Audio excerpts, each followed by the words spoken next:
I'm seeing this light happening over here. Let me just turn this down a second. One sec. Just please continue to hold. Your viewership is important to me. Let's get that. That's better. That's better. We're going to adjust this. And I think we need to do that again.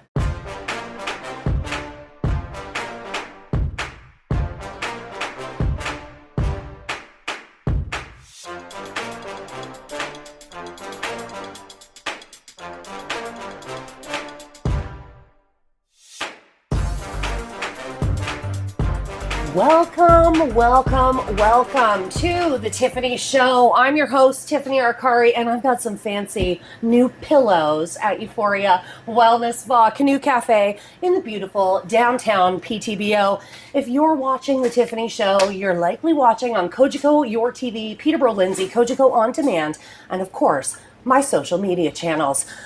I have a super special guest that I kind of low-key feel like I watched grow up. I have known her mom for a long time. We got connected through the community. She's done some remarkable things. She's absolutely a light. Please welcome Tilly Stimpson. I'll put some audio back there so you'll hear the clapping, and I'll get you to shimmy. Yeah, get right in. Good morning, Miss Tilly. Good morning. How are you this morning? I'm good. How are you? I'm excellent, thank you. Tilly Stimpson. I thought we could have a chat today, and maybe we could share a little bit about your story. You're a young gal. You're only 17. Yes. 17. I was like, you're 22 now, aren't you, Tilly? We'll start. Maybe you could tell us a little bit about yourself before I dive in there. I'm just going to be like right out the gate. You've done a remarkable amount of work for diabetes awareness and advocacy. Almost $100,000 this young woman has raised in her lifetime for diabetes research, advocacy, awareness, events, you name it. You are spreading that word and getting policies changed and making a difference at a grassroots level and even higher. And I just really deeply respect you for that. Thank you. Yes, that means a lot. Thank you. Honestly, like it takes courage to put yourself out there, and it takes a big heart to be able to spread and have the conversations that you do and make the impact that you have. And $100,000 is no joke.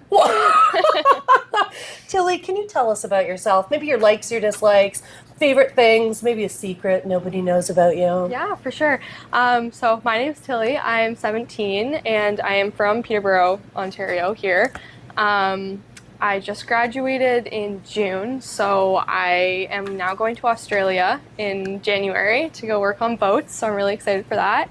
I love riding horses, working out, playing soccer. Yeah. Okay. Love it. I just love being active. It's just a great place for me to be. Yep. My dislikes? Yeah.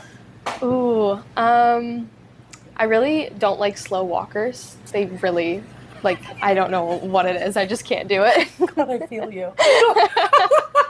Move along. People that are just rude, honestly. I mean, I work in a customer service industry, so it's just I see it every day. And we get it. Come on, you can be better than this. Yes. I always said that those that work customer service should have a mirror behind them. So then when customers are being ugly, they can see themselves. Yeah, that's so smart. Right? Yeah. No one wants to see themselves being ugly. And I too, we've got customer service background. I definitely worked my ranks up. At one point I was working at a call center too. Okay. Oh, it was almost abusive. There was a lot of crying in the bathroom.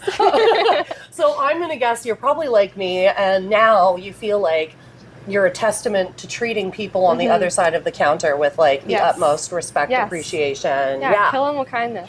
Yeah. Take care of people, right? Oh, actually, I'm curious. What got you into this cruise program to go work on the, why did you want to do that? Are we talking below deck? Yes. Were you just a fan? That kind of stuff. Yeah. So I work at One Fine Food, and one of the bartenders there actually did it himself, and he was like, I could not recommend it more. How long is the program? The course itself is 19 days. What? Yeah, it's really short. Oh my God, I thought you were going to be there for 19 months. The course itself is very short, but then it depends if you get hired on the spot, if you stay. So, or I could be hired in France or Florida or Spain or somewhere like that. Would you be an activationist on this boat, or is it just kind of working the crew? I would do the crew stuff. Okay. So like all of like the anchors and ground lines and water toys, jet skis, yeah, you name it. Oh, cool. Yeah, all of that. Yeah. Okay. I'd be on the entertainment side and be like, we're doing karaoke tonight, friends. What is something that you heard that stuck with you?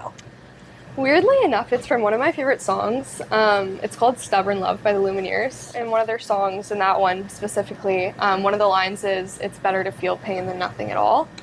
And I don't know why, but that just really resonates with me, especially just growing up with diabetes. I've always have to remind myself, like, you know, I'm like, oh, like I'm having such a crappy day with my blood sugars, but then I'm like, you know what, I'm lucky enough to be in the situation where I can still do the things that I love. Those things that we find that like help carry us through, Yes, right? exactly. Yeah, they stick with. I think with diabetes too, and mental health is a very real challenge, and I don't find a lot of people talk about that component of it, but I've actually heard you mention it in other interviews, which I really admire, because like having those conversations, and that would be really hard. What are kind of some of the tools? My dad is also type 1 diabetic, so I find myself often like kind of bonding with him over that. Like if we're both having a bad day with blood sugars, and we always just make jokes about it and just try and get through it together, which really helps. You're close with both your parents too, aren't you? Yeah. Do you have a brother that's also overseas doing studies?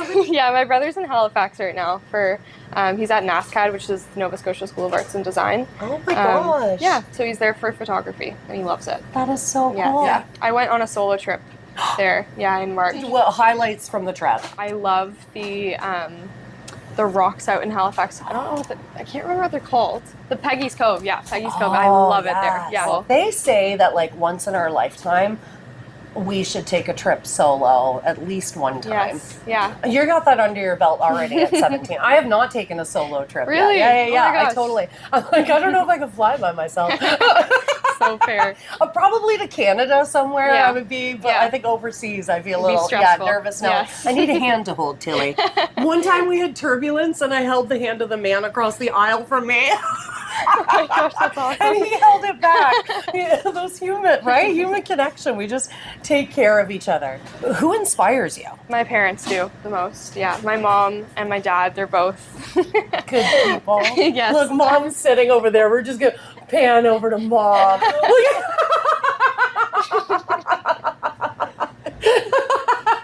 So your mom and dad are your biggest inspirations. How do they show up for you? Honestly, my parents are my best friends. Like, if anything, if I'm having a horrible day, if I'm having a great day, I just want to share my emotions and thoughts with them.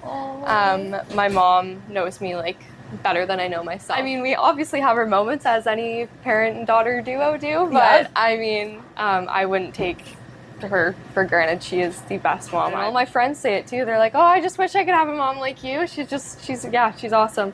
My dad, he is big inspiration for me because he's diabetic as well, and he's such a light that I really cherish. I really just look up to him as a person. He just goes through so much with diabetes and just with his own work, because he has his own business. So he works for We Design. So if you ever need graphic designing business, he's the guy to reach. Go to We Design. I'm telling you, it is a fantastic experience. And it really was, fantastic. I find him so creative. You just go, share your thoughts. He puts together these like dream boards, and then we like pick from there. And then your mother is also just such a gem. Like wonderful, wonderful people. Like they have always been kind to me. And like I said, I want to say like maybe even a decade. Like I feel like I met you when you were little, like maybe 7. Yeah. Maybe even younger. Yeah, because I was just through the community, and it really does. It says a lot about a person on like your parents and how they treat others, Yes. and then obviously they've like instilled that in you, and you're going out and spreading that around as well.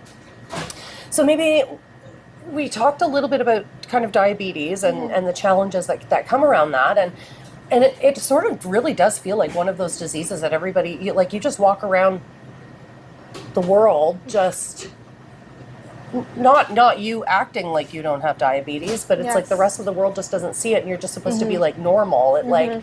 It kind of blows your mind that you're going out and living all these things, but you've got these other challenges on the other side. And I thought maybe we could talk about some of the challenges that you faced and how it's changed you as a person, or how it's changed the way that you move in the world. Yeah, of course. So I've been diabetic since I was 2.5. So, I mean, it's all I can ever remember. Wow. But I mean, the challenges that I face are just like day to day. Like, I mean, obviously deal with a lot of like discrimination with diabetes. Yeah. It's a huge challenge. People don't understand it. A lot of people are like, oh, you must have been really fat as a kid. And I'm like, People say that? Yes. People say I get that? it all the time. I get it all the time. Tilly, you give them my card. So, What? Yeah. It's kind of insane, but the things that people say is, yeah, they're really messed up. But, Sorry. That is so hurtful. That is so hurtful. Yeah. Holy, you know what? Oh my God. Sorry. I'm just blown away by that. That's just so preposterous. And you are so amazing to have to walk through that and face those ridiculous questions. Yes, so don't ask that question. It has nothing to do with weight. Yeah, do not ask that question. All right. Sorry, Miss Tilly. Keep going. So I mean, yeah, just from a young age, we've just had to deal with like advocating for ourselves. Like even in school, when I was in elementary school, we had to push for them to even like administer glucagon if I were to pass out or anything. They were like, oh, we can't touch her. And my mom was like, well, so you're just gonna watch a young kid just lifeless on the floor. She's like, I don't understand why you guys can administer an EpiPen but not glucagon. I was just gonna say, isn't that a spray? Yeah, it is a spray up the nose. So yeah, but just things like that. That's what you had to advocate at your age. In kindergarten, mind you. Wow. Yeah. Wow. Yes. The things that we don't know if we don't have that in our lives that we're walking through. And it's important to have that lens and know what that is, because if somebody else is in crisis and they see that, they know how to administer it. Yeah. Wow. Yeah. So did you your family, you guys did some work on that to get that changed at the school, yeah? Yeah, it was a huge thing for a while. My mom met with countless principals and the school board and everything just to try and push for it, because there was also a couple other kids at my school that were diabetic as well. So it wasn't just for me, but it was also for their sake and whoever comes after me. Of course. Yeah, so she met with a lot of people. I mean, it was a push for a while, but I mean, things did get better, just not obviously to what we would hope for. What they need to be. But yeah, I mean, I got through elementary school, but you did, because you're a beast. Yeah, so just stuff like that. I mean, yeah, even with high school, obviously you're a lot more independent, but just kids being aware of like me having diabetes, like, because there's obviously a big misconception. People think that if like a diabetic were to pass out, they're like, oh, well, they overdosed. Yeah, so then they'll administer whatever the overdosing. They'll give you Narcan? Yeah, Narcan instead. What? Yeah. Oh, wow. It's a big thing. So a lot of the advocacy and the passion that you have for fighting to make it right, would you say it really does come from that, almost that family protection? Yes, yeah. And then it grew into this huger impact that like you're affecting America with policy, because in 2023 she was on I always want to say the Children's Council. The Children's Congress. God, Children's Congress. Thank you. Why can't I get Congress in there? You were at Children's Congress to get policies changed for diabetics, especially when it came to funding for insulin, needles. What was the other thing that you had said as well? Funding needles. Special diabetes program. Yeah, the special diabetes program. Oh, what's the special diabetes program? It's funding for support programs, things like that in the States, for education. Oh my gosh. So funding, like everything around it, because diabetes, it's so expensive. It is. It does not need insane. to be, and it is absolutely life-saving. Yes, yeah. In America, it's really bad as well. Like, they have people that come up on buses to Canada just to be able to get insulin. Yeah. No way. So insane. even them traveling to Canada, it's still cheaper for them. Yes, yeah. It's still a lot cheaper than it would be in America. Yeah, it's very sad because people in America, if they can't afford it, they ration their insulin. It's like this huge thing. Yeah, they ration their insulin. They don't eat enough. It's like when people were first diagnosed and we didn't know what diabetes was. It's like the equivalent of that, because they just can't take care of themselves because they can't afford the insulin. So, right. Oh my gosh. So yeah, they've got to think of these other ways to try to manage it or make it last. And that is very difficult. Yeah. Oh my gosh. It's really and sad. young, old, it doesn't matter. It affects everybody, right? Yes. Do you have friends from that kind of Congress group that you still stay in touch with? Yeah. I got paired with a delegate. She was from North Carolina. Her name was Christina. So I got paired with her. She was like my buddy, because we did like interviews and like meetings with members of the Congress in Washington. But obviously I can't meet with anybody like from my state riding or whatever because I'm not American, so I just Right. tagged along with her. But yeah, it was really fun. Yeah, Neat. so I still talk to her to this day. Yeah, That is so cool. Yeah. And lots and lots of work for JDRF. JDRF, but they yeah. did change to they rebranded to Breakthrough T1D. Right. Yes. So if we want to support that organization, which we should, I will put the website in here as well so you can go check it out. Tilly, can you tell us something that maybe you've been through that taught an important lesson? Yeah. I feel for like sure. you have lots of important lessons in your life, and you are wise beyond your years, sister. When I was growing up, like with diabetes, I did a bunch of clinical trials. Oh, wow. For research, yes. So I did. There was this one that I did when I think I was in grade 4 or 5, maybe. I was pretty young, and it was to test a new insulin out. Yeah. So I stayed in Toronto for 3 nights. Was very hard experience. Yeah, I was crying every single day. Yeah, my mom was crying in the bathroom. It was awful. Yeah, so I really did not like the experience. I was just like, it was very traumatic for me because they were taking like blood samples from me every I think it was every hour. Oh. There was another guy who was older. He was probably, I want to say in his 17 years maybe, across the hall from me, and the insulin didn't work on me. So my blood sugars were crazy high. They were like, okay, you can't eat now. You have to go on walks. I was walking the hallways at 3 a.m. Oh my goodness. But his blood sugars were perfectly fine. And he got, I watched him eat basically, right in front of my eyes. And yeah, so I was just all that stuff just added on. And I was just this is, So I was, bawling my eyes out in the bathroom. My mom was like, do you really want to do this? All this stuff. So that was the first clinical trial I ever did. Wow. Yes. And then I did one in grade 9. And you still went back to try to help research. Wow. Yes. So one of my good friends from elementary school was also diabetic. She got diagnosed when she was in grade 6. And I did the clinical trial with her. If she hadn't have done it, I would not have. Yeah.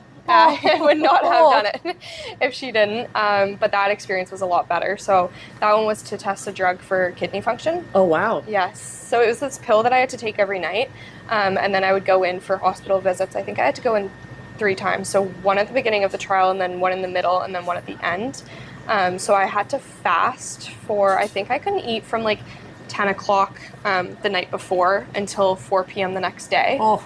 Yeah, so it was pretty rough because, getting up at 3 a.m. driving to Toronto, it was not great. Long days, yeah. But then they put me on an IV drip, and they were just testing my kidney functions just to see how the drug would affect it. But that trial was so much better.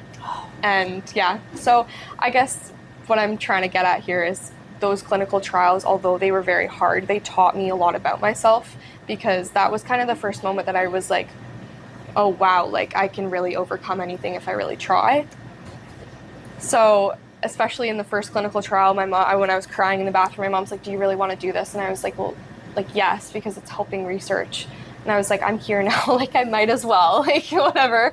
But just knowing that I have that perseverance, it was something that I've really carried with me now. Oh my God, it's just, it's amazing. So I'm a softie, and things I've got chills to help the depths to which you want to help other people through this is just tremendous. Just tremendous. Outside of fundraising, outside of your own slew of challenges managing, finding life, you're going in these arenas to help others find ways to, life-saving ways to live and manage. And it's just, you're really, really special. Thank you. Oh my God, you're special. Holy, whew. Just, you're 17 and wow, what a big, big heart. No wonder you're gonna go far. Thank you. You've already gone so far. Holy, I'm sorry. I'm sorry. It's okay. I won't stop. I'm sorry I made you cry. Don't. It's beautiful. it's respect, it's love, and I really, really, that's so strong, sister. That is so Thank strong. you. Whew. We need more Tillies in this world. We need more Tillies. Okay. Whew. Okay. During those hard times, what has kept you moving forward? How were you able to keep going? Again, I would say my parents, like they're my biggest supporters. My family, they just know how to bring me up in the right ways. And I just, even when I was like, oh my gosh, I really can't do this, my mom was like, Tilly, you're Tilly, you got this kind of thing. I have a really close connection with my parents, and I just think that I am able to tell them anything, and I'm very thankful for that, because I have a lot of friends that are just like, yeah, I'm not going to tell my parents this, and I'm like, I could never. Like, my mom is my best friend. I tell her absolutely anything in my life. So just knowing that I have that support was obviously something that was like, wow, like if I'm really struggling, I can always tell them about anything. So what a safe space. And not everybody, you're right, not everybody gets those types of relationships with their parents, and it really, really is something that is so special. yes. Family of fighters. Family of fighters. I love this. What made what have you learned? What have you learned about kindness and courage from this experience, from your life experience?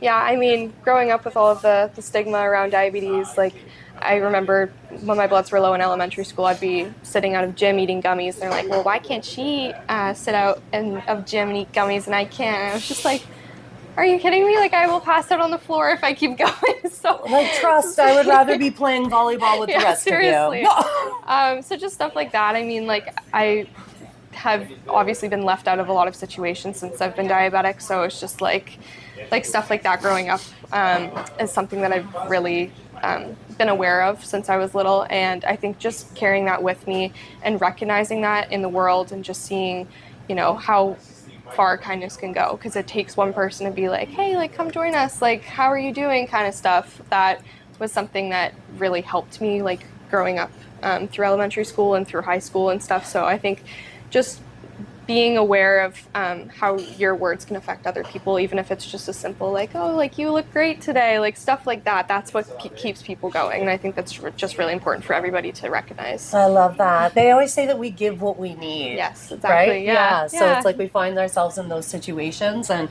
we turn it into a bigger mission. And that's exactly, and like, gosh, you're 17, so it's like you're really like just getting started in life, right? Like, I'm excited to watch the rest of the things that you accomplish and Thank you. and go and enjoy this like cruise and your schooling. And yeah, it's been amazing to watch you so far, and yeah, to see what happens in the next 10-20 years will be, keep your eyes on Tilly Stimpson. What makes you proud of yourself today? I think, honestly, just all of my advocacy work, just knowing that I've made such a difference is something that is just really, like, surreal to me. I still can't believe it. I'm just like, oh, I'm just like a normal 17-year-old girl. And then I'm like, wait, not really. Not really. So, yeah, I mean, just like knowing that I've made a difference is just something that's really important to me. And knowing that I've kind of made a community within Peterborough for, you know, people. We did the walk, the JDRF walk, for years. Just knowing that we bring people together who are like-minded like us is just something that's really important to me. And I'm just, yeah, I still can't believe it to this day. So powerful. It is powerful, Tilly. Though there is so much power in harnessing community and bringing people together, and the magic that creates outside of a support system, and the awareness and the fundraising is so many layers. Tilly Stimpson, if a museum had a gift shop, I don't think you knew that this question was coming, but if a museum about Tilly Stimpson existed, and it had a gift shop, what would your Tilly souvenir be? Oh, that's a good question. Probably ice cream. I can't lie, I literally love ice cream. Central Smith, we're looking at you.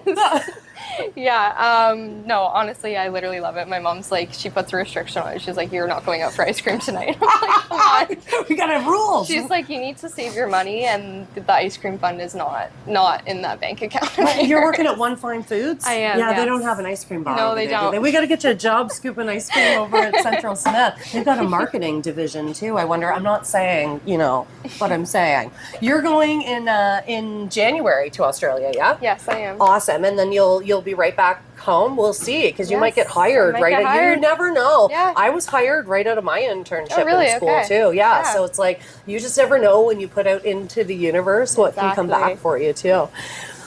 Tilly, what is the best thing about life? The people in it. Yeah, I would say the people in it. Just making the connections and just, yeah, life is just so fun when you're just having the best time of your life, just meeting as many people as you can. It honestly makes it so much better. And precious. And like, yeah, and being brave and being courageous and bringing all of those people into our spaces is really what life is about. That's the legacy that we leave behind. It's not the things we have or the money that we earn. It really is the people that we collect and impact along the way. And Miss Tilly, this brings us to the final question of the day. The floor is yours, sister. If you have a message for those that are watching, what do you want to tell them? I would just say, I mean, going throughout this interview, you could probably guess what I'm going to say, but just kindness is just so much good in the world. Like, I mean, it doesn't hurt to just do an act of kindness, and just knowing that people are going through a lot more than you think they are is just something that people, I think, should be aware of. And just knowing that you have the support systems around you and that you're not alone is just really important. And I think that that's something everybody should know. We are not alone in the things that we walk through. Yes. Tilly, you are absolutely amazing. I cannot tell you that enough. Thank you so much for joining us today. I'm going to put some links for Diabetes Association in this. If you would like to make a donation, that would be near and dear to my heart. What I didn't share in this interview that we shared actually beforehand was my father had diabetes. My Nona had diabetes. She ended up actually losing both of her legs over time because her diabetes had gotten out of control. And life-saving research, support, funding, conversations, acceptance, kindness, all benefits that arena. So please, diabetes near and dear to my own heart. I'm also pretty sure this interview is airing November the 15th, which I also think might be National Diabetes Awareness Day. Month. Yes. Yeah, November is. Happy National Diabetes Awareness Month. Spread the awareness, share this interview, donate to an association, and be kind to the kids that are sitting in the corner. If somebody is sitting alone, ask them to join your table. This has been another episode of The Tiffany Show. Be kind, keep going, and all that good stuff. You're looking to sell your home or cottage? You want to work with someone who knows the market inside and out. Hi, I'm Sarah Evans, born and raised in Peterborough, Ontario. I am very proud to call this great community home. Contact me today and I can promise to exceed your expectations. 705-768-6278 or visit sarahevans.ca. Not intended to solicit those currently under contract. I'm gonna watch you live. I'm gonna help you learn, and I'll always be in the front row. Oh, I'm gonna watch you grow. I'm gonna watch you grow. I'm gonna watch you grow.